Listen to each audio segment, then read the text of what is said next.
ঢাকা দক্ষিণ সিটি কর্পোরেশনে ঢাকাবাসী চলমান আন্দোলন, সেবা কার্যক্রম এবং স্থানীয় সরকার উপদেষ্টার বক্তব্যের প্রতিবাদ সহ নানা বিষয় নিয়ে সংবাদ সম্মেলন করছেন বিএনপি নেতা ইশরাক হোসেন। সরাসরি আমরা চলে যাচ্ছি সেখানে। আদালত অবমাননা নীতি এবং দণ্ডবিধি ধারা 166/166 এই ধারাগুলো ভঙ্গ করা হয়।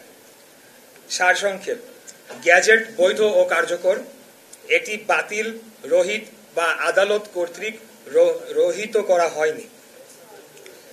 এখন একটা প্রশ্ন মাঝে মধ্যেই আসে বা অনেকেই করে বা অনেক জায়গায় আলাপ আলোচনা হয়। তাপস 2রা জুন 2020-এ প্রথম বোর্ড সভা করায় 5 বছরের মেয়াদ 1 জুন 2025-এ শেষ। এতে কি 2025 সালের গ্যাজেট মেয়াদ উত্তীর্ণ বা আইনের ভাষায় ইনফ্র্যাকচুয়াস হয়? সংক্ষিপ্ত উত্তর হচ্ছে না। একটি গ্যাজেট শুধুমাত্র তখনই অকার্যকর হয় যখন সরকার তা প্রত্যাহার, প্রতিস্থাপন বা আদালত তা রদ করে। এগুলো কিছুই ঘটেনি। ইনফ্র্যাকচুয়াস ঘোষণা আদালতের নির্দেশ।